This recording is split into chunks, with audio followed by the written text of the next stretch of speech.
Hello everybody, it is Steve, your friendly neighborhood lawn gnome. Welcome to another video over here on That's Comical. And if you happen to be watching on a Wednesday, happy new comic book day. So, I did not anticipate this video that I'm about to make for you here, because when it comes to talking about films and television shows, they're pretty much all connected. And when it comes to CW shows, that's definitely something that I was not ever planning to bring to discussions here on this channel. But if it wasn't for Dan, the guy who helped me start the That's Comical show on my original channel, which would eventually become its own channel, I never would have watched Stargirl on HBO Max, starring Brett Bessinger and Luke Wilson. So, Stargirl is a character that I know, not so well, but ever since I originally saw her and her stepdad, Pat Dugan, also known as the Giant Robot Stripe, in Justice League Unlimited, I wouldn't have been intrigued by this show at all. But there were two reasons as to why I decided to give it a shot alongside Dan telling me so. Number one, I had started to get into who Stargirl was. Courtney Whitmore is definitely a character that I am interested in, especially since I recently read the Stargirl Spring Break special, and also because of the fact that she is tied to a group of heroes that I am trying to really learn more and read about. And that, of course, is the Justice Society of America, the JSA.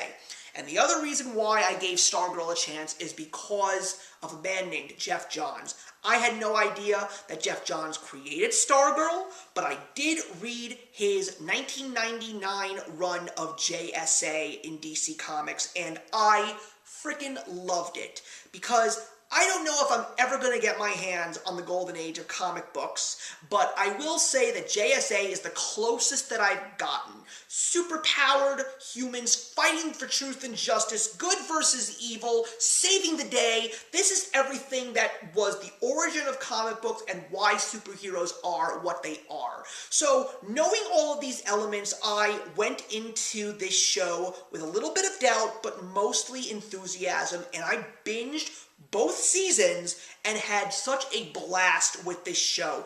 It is the one CW show that is really keeping close to the superhero elements and not necessarily focusing on the teenage angst. It is very interesting to see this young girl named Courtney learn about the JSA from her stepdad, Pat, knowing that he was the sidekick of one of the members named Starman, and that the JSA in this little town was a true group of pure and important role models, heroes, and just fighting the forces of evil, mostly the Injustice Gang. And when Courtney finds Starman's cosmic staff, and it sort of wants her to work with it, she wants to become a new superhero, and she recruits some of her friends through research on the JSA to join her to become the new JSA. But what's also very interesting, especially in the first season, is that even the Injustice Gang has their own children, and they don't like the JSA kids that much, and it turns out that they always say you live your dreams through the ways of your children, and eventually the kids are going to start fighting against each other as well. But it was exactly what I wanted. It was fun, it had some great action sequences, it had a whole bunch of characters that I know very well. It's great to see a show that features characters like Hourman and Dr. Midnight, and characters like Eclipso and Icicle and Johnny Thunder, but also the great actors that they got alongside Brett Bessinger and Luke Wilson. We've gotten Joe McHale as Starman, Ethan Embry as Johnny Thunder, we got Henry Thomas as the original Dr. Midnight. If you don't know who Henry Thomas is, that is Elliot from E.T. I'm not kidding you. It was so cool to actually see him, and someone who I've never seen before. I loved Jonathan Cake in the second season. He plays the Shade, which is a character that I truly appreciate. Oh yeah, and Amy Smart. I saw her in a mini-series on NBC called The 70s many years ago. It's nice to actually see her here as well.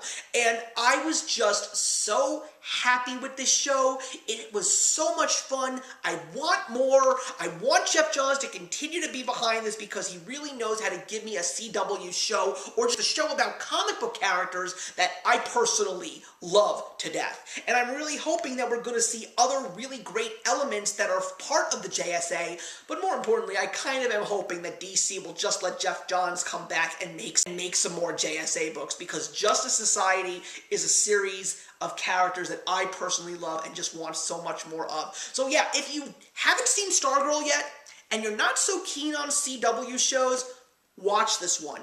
It's got a 3rd season on the way, and I will be reviewing it as well. So thank you very much for watching, everybody. Please leave your comments in the box below, and let's discuss the first 2 seasons of Stargirl, and I will see you in the next one.